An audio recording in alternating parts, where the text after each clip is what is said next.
So, Cardfight Vanguard Zero has been out for quite a few months now. It's been out for long enough that we kind of get the gist of it. We understand the sort of formula and patterns that the game is taking, and so we kind of know what to expect from what's coming in the future and everything too. And that's even disregarding the idea that a Japanese version exists that's months ahead of us, which of course is also another thing, right? Basically, I wanted to talk about the current state of the game because it's been a few months since it's been released, and this current season, unfortunately, just due to a lot of different aspects, has kind of exposed some of the weaker elements of the game. Well, don't worry, this isn't going to be me just, mindlessly being negative or anything. Far from it. I actually really like the game, and I think that this could end up being optimistic for the future, especially considering the things that the Japanese version has been doing. I just think that this season especially should act as a warning sign to Bushiroad should they decide to actually listen to it or not. And one more thing I'll get out of the way before I really get started and give out some opinions is that one, these are my opinions, nothing more, nothing less. I'm just someone who plays the game quite a bit, and that's it, right? I don't have any kind of special outsider knowledge that you guys aren't aware of. I'm just judging what I've played so far. And also, yeah, because of that, I'm not claiming to have all the answers. Hell, I'm not even necessarily claiming to have all the questions. These are just my brief observations as to the game. So right now, this current season of Vanguard, these 2 weeks in the later half of June, I strongly feel is the weakest part of the game so far.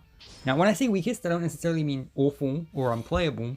Far from it. I actually think it's fine. I've been grinding ranked a bit here and there, and I've been having fun. Just took part in a tournament that I completely lost at, and I still had fun, right?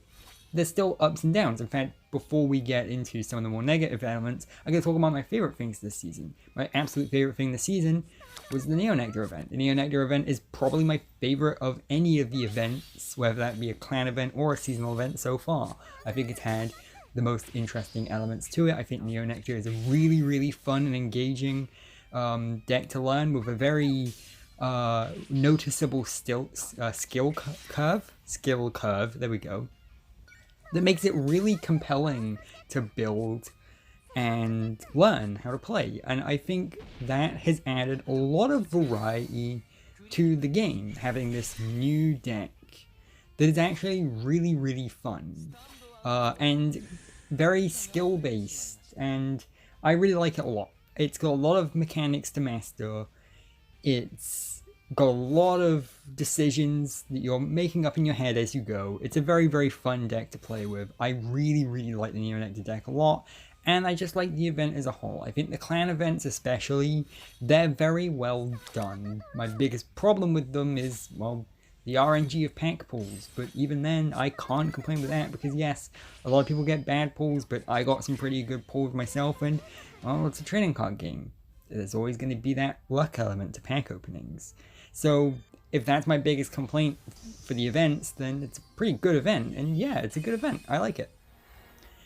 So that's my favorite thing from the season so far. But unfortunately, the rest is pretty, not bad, just kind of mediocre. So the big gaping hole and the big problem is that ranked mode sucks. All my homies hate ranked mode. Ranked mode is the mode that Bushiroad expects you to spend 90 to 95% of your time playing this game doing.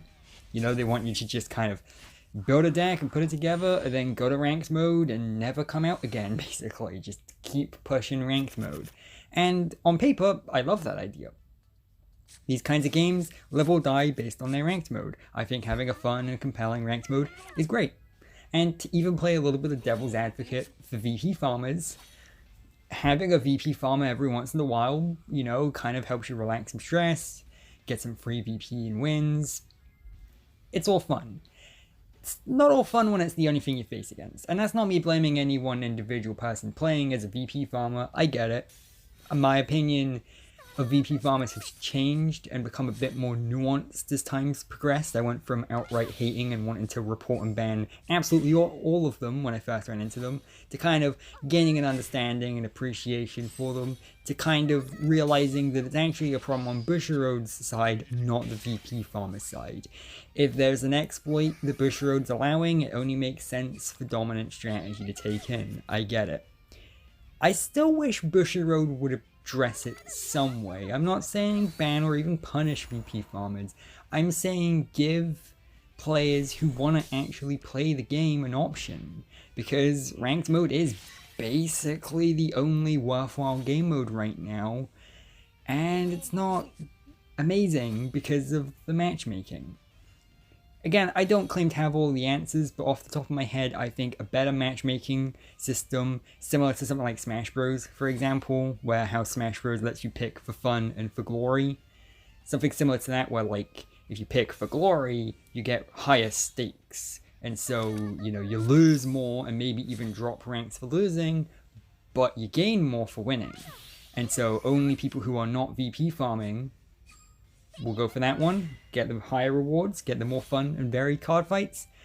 Whereas everyone who just wants to VP farm, well, the for fun mode will be exactly identical to what the current ranked mode currently is anyway. I think that would fix the problem. Would it? I don't know. I don't claim for it to be a perfect solution, but it's something. And another one I think would be good would be an official tournament mode. Now, I know the Japanese version has some kind of tournament mode, so I kind of hope we get that at some point.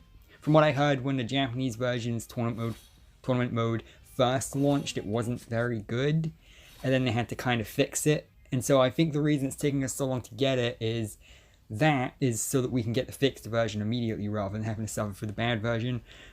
But also because from what I heard, getting rid of those hackers from a while ago kind of messed with the game coding and stuff. I don't know how that stuff works. I'm not a game developer, but something like that. But basically, I want a tournament mode that gains you VP and ranked rewards. Basically, you do tournament, because that's the thing. People who want to actually play the game and, you know, have some fun card fights basically have to resort to friend fights, which the tournaments are just glorified friend fights where maybe if you win, Bushiroad might consider giving you some packs if you're lucky. And, well, the friend fights don't give you anything apart from a handful of achievements early on in the game, but that's it. And so I think having an official tournament mode that does consistently give out rewards, so you're definitely going against other people who are actually playing, and you're getting rewards consistently for it, I think that would be a good way around it. Of course, the system would be very exploitable, so you'd have to find a way around it to stop people from grinding it, similar to how they are with ranked mode. But, you know, I just think options exist. Are the options I've raised the best ones in the world? No. But it's something to think about, and I do hope Bushiroad is thinking about it. This is a game that they need to take seriously if they want it to survive long term. Now, luckily, the Japanese version still exists. So the fact that the Japanese version still exists means that global version's in a fine position, right? We have the benefit of foresight. We know what's going to happen in future, and that's cool. We already know what the next set's going to be exactly, because Japan already got that set. And even if the Japanese version didn't exist, well, the game's heavily inspired by the actual trading card game, so we could just guess what we're getting next anyway. So, yeah. And that's the other big thing. Well, first of all, I haven't seen that many people climbing ranked recently. It has mainly just been VP farmers, as you can probably tell from this footage. And the biggest reason I've seen why is because reindeer isn't a great ranked reward. Now, I know that hating Bermudas is a bit of a meme that I rely on quite a bit, but it's true that they're an underpowered deck right now, so much so that they had to get buffed retroactively in a recent update. That's not a great sign.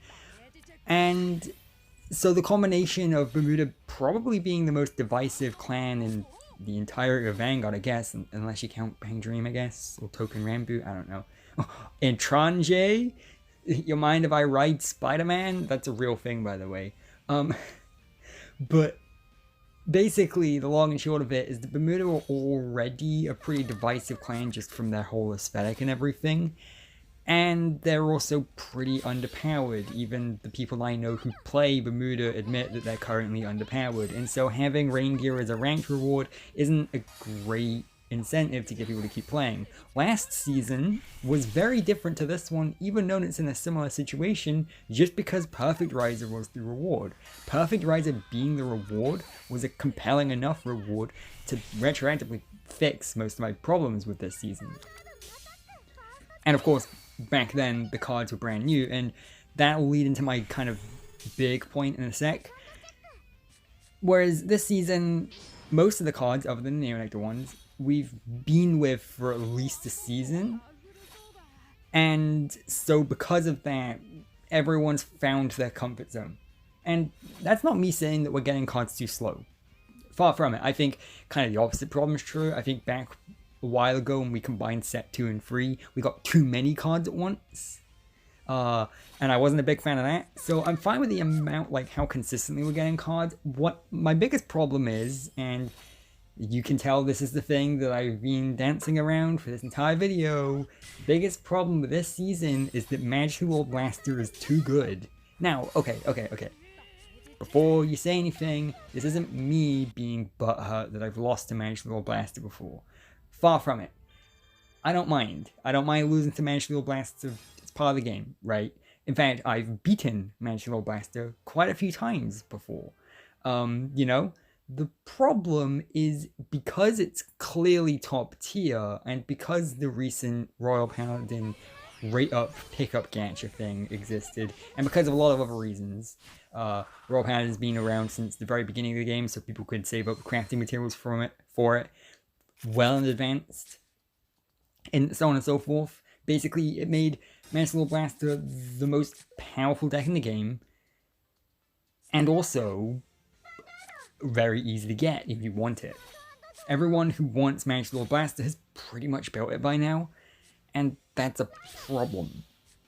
Now, I don't think that, you know, if someone wants to build a deck, then they should be able to build that deck so long as they have the resources to. That's not my problem.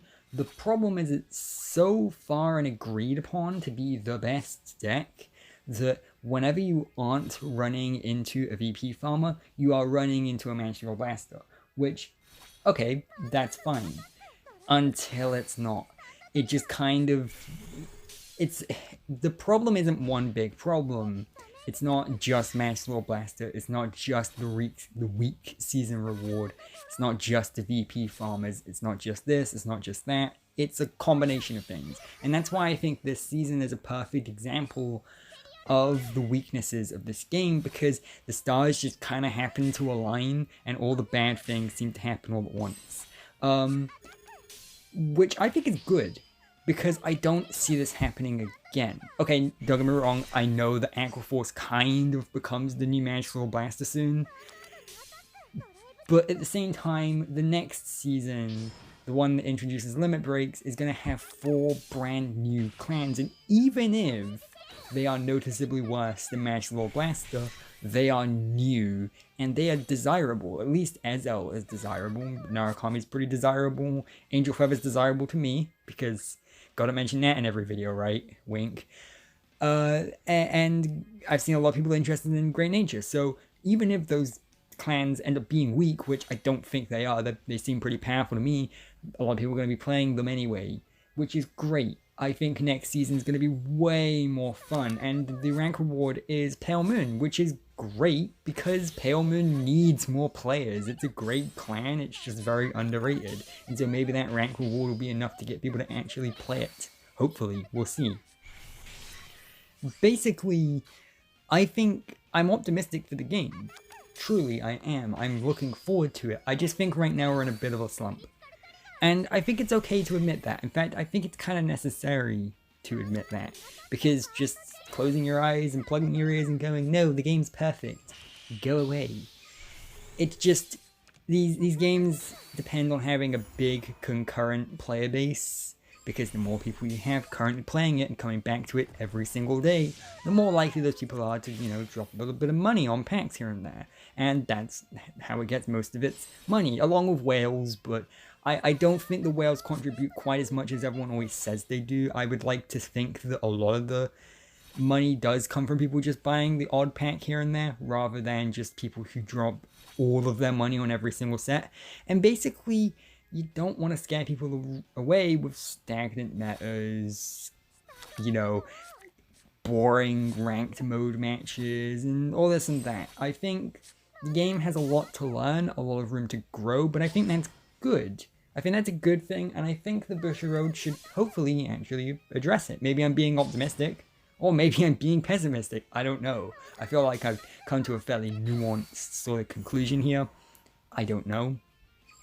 I guess we'll see, right? But there's a lot of stuff I'm looking forward to the game in the game, whether that be stuff that's really, really soon, like the limit breaks, or whether that be stuff that's really, really far in the future, like Aquaforce looks cool. Maybe it will become the new Manchester Blaster. I guess we'll just have to wait and see. But there's a lot I'm really looking forward to. The Jelly Beans coming to Spike Bros. Oh, super looking forward to that. Like I said, that's going to be a lot of fun. And tournaments are great too, you know. I think they're a really good way of getting around ranked mode being kind of stagnant. The only problem is there's not enough of a reason to play tournament mode other than, you know, I guess to just have fun. But that's overrated, am I right? That's a joke. That's a joke. So yeah, that's my video. Give me your thoughts in the comments.